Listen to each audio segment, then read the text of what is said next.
are these people? A week ago, there was a big protest in London in Trafalgar Square. I'm dead. And the cops did some shit, and they kettled some people, and they arrested some people. Describe kettling for the people who don't know. Well, we're going to talk about, we have an article that's going to explain exactly what kettling is, which is putting a bunch of people into an area, cordoning them off, and then starting to arrest people at random, or all of them, and letting only one person out at a time, and going through IDs or, interrogating each person as they leave potentially. Confinement by police of a group of demonstrators or protesters in a small area. Okay. And those kettled included one Jeremy Corbyn. So we're going to hear from him in a second. All right. Jeremy Corbyn. All right. So this is what happened here. According to the British Pakistani Index, a record 77 arrests were made at today's pro-Palestinian protest in London, the highest number across 23 demonstrations since last October, or October 2023, of course. Now we're in 2025. Police blocked march plans near the BBC, citing proximity to a synagogue, sparking clashes in Trafalgar Square. Now, what's really interesting about this is, and we're going to learn a little bit more from somebody, that the synagogue was a mile from the BBC office. So it's not like there was anywhere close. All right. It was bullshit. So this is all the piggies lining up there. But look at that. All right. And there were, and again, I got another tweet here, and it is from the man himself, Jeremy Corbyn. All right. Now, what had happened was Metro Police said that the group that forced its way through the police line is now held at the northwest corner of Trafalgar Square. Anyone in that group should now disperse and leave the area, except they kettled it. Anyone remaining in breach of the conditions or inciting further breaches will be arrested. 3.7 million views. Look at the size of this image, okay? All of these protesters from the police camera. Now, again, Jeremy Corbyn chimes in, and this is a long thread for the Metro Police about protests. This was not an accurate description of events at all. What a surprise. I was part of a delegation of speakers who wished to peacefully carry and lay flowers in memory of children in Gaza who had been killed. What a monster. This was facilitated by the police. They never said that. We didn't force our way through. When we reached Trafalgar Square, we informed police that we would go no further, lay down flowers, and disperse. At that point, the chief steward of the march, Chris Nynam, who is a legendary activist, was arrested. We then turned back and dispersed. I urge the police to release all body cam footage and retract its misleading account of events. Yeah, that didn't happen. What a surprise. All right. So the reason why I even brought this at all, on top of the fact that it's further evidence that London is going fashy, which is the reason why we started talking about this segment, is that I'm hearing that loud, by the way. Arrested Gaza protester. Hearing what loud? They're not done anything. Me feeding back, but from your computer. Okay. Maybe? But arrested Gaza protesters. Okay. You good? I think. I don't know. Okay. I hope so. Arrested Gaza protester speaks to the World Socialist website, which you can't really see because it's blocked or, it's black on black text. They spoke to the WSWS or the WWE, whichever you want to prefer, about the London police crackdown. What happened there? And it's all anonymous, by the way. All right. And coming from an anonymous guy, I can kind of understand the reason why, especially given Section 12 and everything else that's happening there. So, WSWS spoke with one of the 77 people arrested as part of the anti-democratic police crackdown on Sunday's national Gaza protests in London. It could have been Jeremy Corbyn for all we know. They're referred to as X to allow them to speak more freely about the events on the day. Arriving early, X got to Whitehall on the corner by the Houses of Parliament, and there were already at least 100 police officers lined up ready for action. I got to Downing Street. There was a big crowd of protesters. Just to the right of Downing Street entrance, that's where their parliament, where the prime minister resides or whatever, where his office is. There were barriers already being put up around them. That's these. All right. And you can see like barriers of cops too. Right. Right. I was talking to someone, and 10 minutes later, by the time I realized we'd essentially been kettled, contained in an area, already in that little corner, except for a filter in and out, pretty much one by one. So already people were starting to get in quite a lot of distress, especially the older protesters, because they'd never been in that situation. And then later on that day, those barriers were dismantled, and then they'd be put up somewhere else. So it felt like the police were completely controlling the situation, which, of course, they were. Wherever people went, from the top of Whitehall looking down, you could see that they were basically trying to separate the groups, as would be their normal procedure. When the rally started, it seemed to be a bit more open. There seemed to be fewer barriers, but there were already arrests happening. There were the blue vest coppers everywhere. There were general police everywhere. There were police right at the top of Whitehall, already closing it off, so you couldn't get to Trafalgar Square. So we were contained. In all the side streets were police vans at the end of them. So, yeah, you're trapped now. All right? You went there to lay flowers, and now all of a sudden the cops have got you surrounded. Pointing out a change in how the protesters have been policed, X said, quote, since the summer of the election in 2024, the police presence has massively increased. They banned us from congregating on the green outside the House of Commons. That was as soon as Sir Keir Starmer became prime minister. All right. Since Starmer got into power, the police have changed every single route.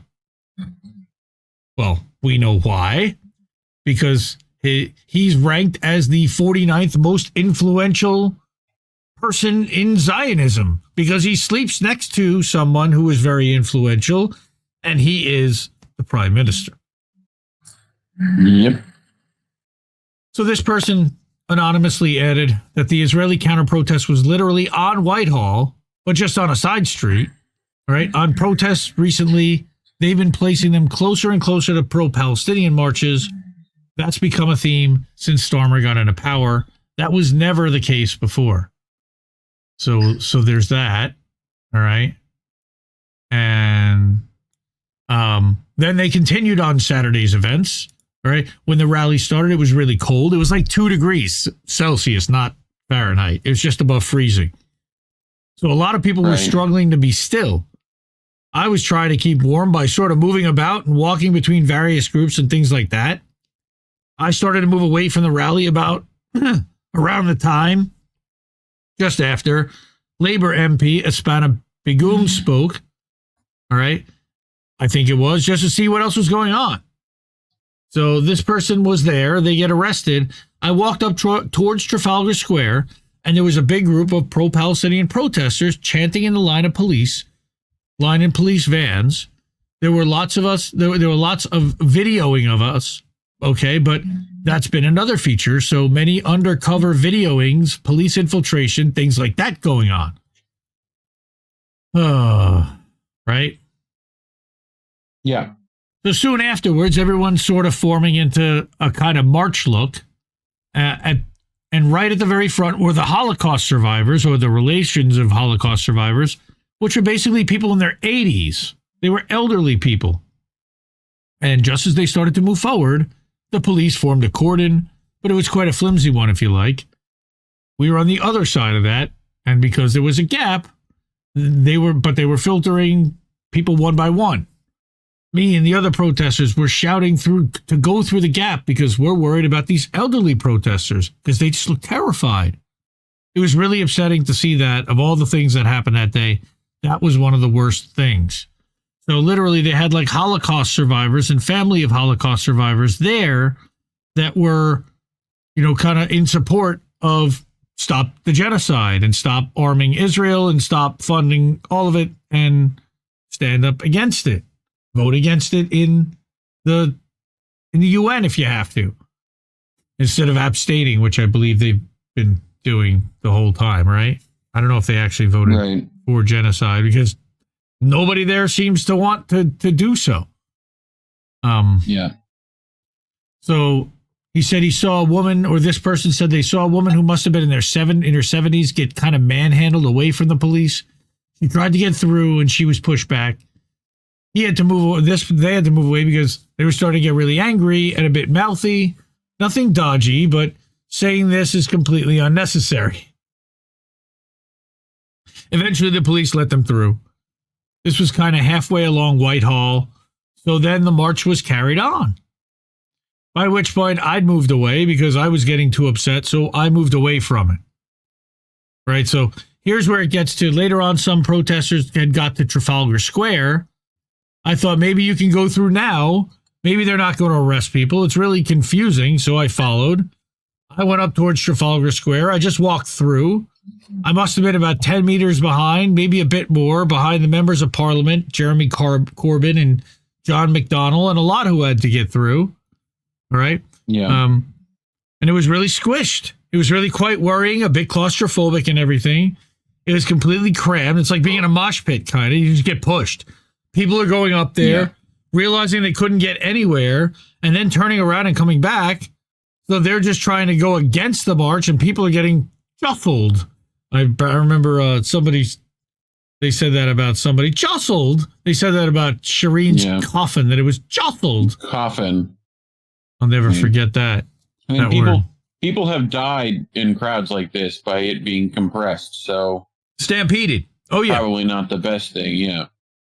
It was really turning into a crush, starting to feel quite dangerous. I realized I wasn't going to get anywhere.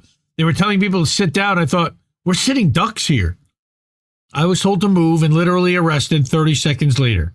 And I think even if I had moved away and followed the policeman's instructions to leave Trafalgar Square, I would have been kettled anyway. A lot of people overheard the police saying we were just going to arrest everyone anyway. What a shock. All right, this person said that they had felt the situation had been completely pre-orchestrated, and they had said go through, and I went through. That's according to what Corbyn said, too, that this was with the coordination and approval from the London Metro Police, and then they changed their tune after everybody was in there. There were no police stopping me to get on. That was the tune from the start, and they just let them do it anyway. Right. Maybe they're not arresting people. Maybe they've allowed us to protest, only to find out that it was all part of the trap, which included their own members of Parliament. That's insane. Like, it really is. Their own lawmakers are saying, yeah, this is wrong and we need to do something about this, and I support these people, and they're getting arrested too. Okay.